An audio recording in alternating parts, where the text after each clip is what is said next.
नमस्ते, राम राम दोस्तों। आज मैं लेकर आई हूँ मामा जी की कहानी चालाक पत्नी। तुझे खाऊं, तेरे बच्चों को खाऊं, तेरे बैलों को खाऊं या कुटला भर धान फुकला कर जाऊं। इस कहानी में एक गांव में एक किसान और उसकी पत्नी रहा करते थे। किसान बहुत ही होशियार था और पत्नी बहुत चालाक। किसान ने मना किया कि पत्नी को कि कुठले को छूना मत। वो कुठले में सारा धान भरा करता था, पर पत्नी बहुत चालाक और खाऊ थी। पत्नी जब किसान वहाँ खेत चला जाता था तो पत्नी उसकी उस कुठले से धान, नीचे से धान निकाल लेती थी और ऊपर उसको कूट करके उसको खा लिया करती थी, और जो फुकली बचती थी वो ऊपर से धान के कुठले में भर दिया करती थी। इस तरह धीरे धीरे सारा कुठला का धान खत्म हो गया। जब पत्नी ने ये देखा कि धान तो पूरा ही खत्म हो गया है, तो उसने सोचा कि अगर किसान को अभी बुआई के समय पर धान चाहिए होगा तो वो तो मेरी अच्छी खबर ले लेगा। तो पत्नी ने सोचा कि क्यों न एक तरकीब लगाई जाए।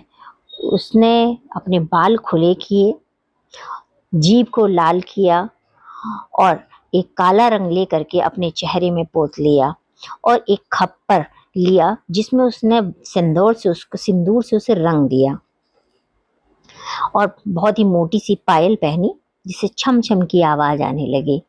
और वह किसान को डराने के इरादे से खेत पहुंची। छम छम की आवाज सुनते ही किसान थोड़ा सा डर गया। किसान ने क्या देखा कि सामने से साक्षात काली माँ का अवतार चला आ रहा है। उसे देखते ही वह चरणों में गिर गया। चरणों में गिरते ही उसने बोला, माता जी आप यहाँ। तो उन्होंने बहुत ही भयावह आवाज में बोला, तुझे खाऊं, तेरे बैलों को खाऊं, तेरे बच्चों को खाऊं या कुठला भर धान फुकला कर जाऊं।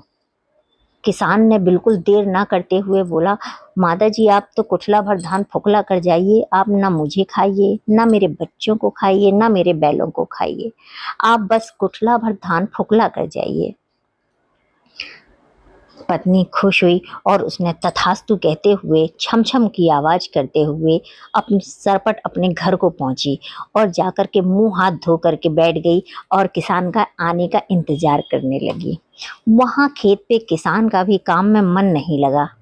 उसने सोचा घर जाके देखा जाए कि कुठला भर धान फुकला हुआ या नहीं।